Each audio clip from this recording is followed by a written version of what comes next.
ত্রয়োদশ জাতীয় সংসদ নির্বাচনের পর সরকার গঠনের ৩০ দিনের মধ্যেই নির্বাচনী প্রতিশ্রুতি বাস্তবায়নের কাজ করছে বিএনপি সরকার।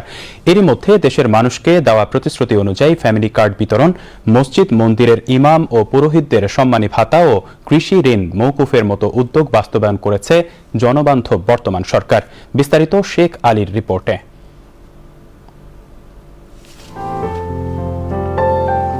জুলাই গণঅভ্যুত্থানের পর ত্রয়োদশ জাতীয় সংসদ নির্বাচনে ২/৩ বেশি আসনে গণমানুষের রায়ে সরকার গঠন করে বাংলাদেশ জাতীয়তাবাদী দল বিএনপি।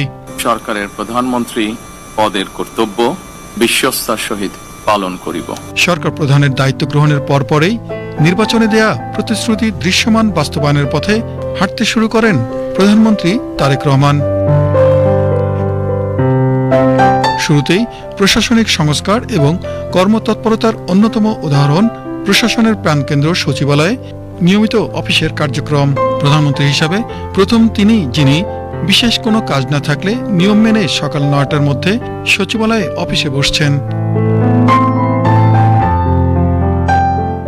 সাপ্তাহিক ছুটির দিন শনিবারেও কর্মচঞ্চল দেখা গেছে সচিবালয় প্রাঙ্গণে।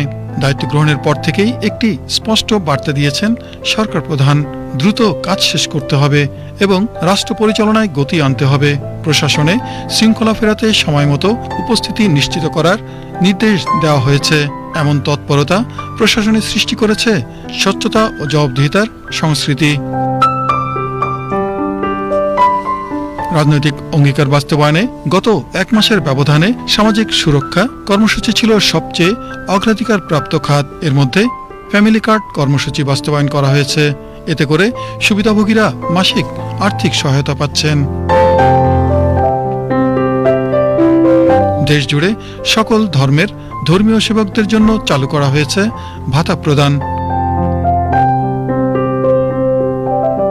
মসজিদের ইমাম মুয়াজ্জিনদের পাশাপাশি মন্দিরের পুরোহিত, বৌদ্ধবিহারের অধ্যক্ষ, গির্জার যাজকরাও রয়েছেন এই সুবিধার তালিকায়। এতে করে একটি অন্তর্ভুক্তিমূলক রাষ্ট্র গঠনের বার্তা দিয়েছেন প্রধানমন্ত্রী তারেক রহমান।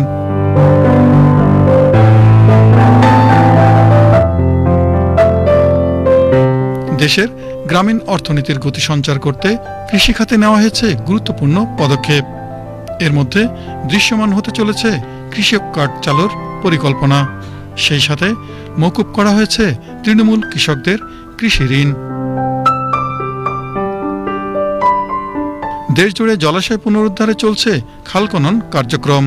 এতে করে সেচ সুবিধা বাড়বে এবং জলাবদ্ধতাও কমবে।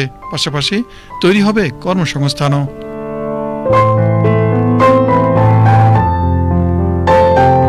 এদিকে সড়কে শৃঙ্খলা ফেরাতে নেওয়া হয়েছে নানামুখী উদ্যোগ। এর মধ্যে অফিস সময় ছাড়াও বিশাল গাড়ি বহরের প্রধানমন্ত্রীর প্রোটোকল কমানো হয়েছে। এতে করে রাজপথে সাধারণ মানুষের চলাচল সহজ হয়েছে। যোগাযোগ খাতের অগ্রগতিতে বিমানবন্দরের ৩য় টার্মিনাল চালুর উদ্যোগ নেওয়া হয়েছে। ফ্রি ইন্টারনেট সেবার পরিকল্পনার পাশাপাশি ট্রেনেও ইন্টারনেট চালু করার কথা বলা হয়েছে। সব মিলিয়ে সরকার গঠনের প্রথম ৩০ দিনেই সাধারণ মানুষের কাছে একটি পরিষ্কার বার্তা পৌঁছে গেছে। প্রধানমন্ত্রী তারেক রহমানের নেতৃত্বে প্রতিশ্রুতি বাস্তবায়নের চেষ্টা করছে সরকার। Sheikh Ali, BTV news.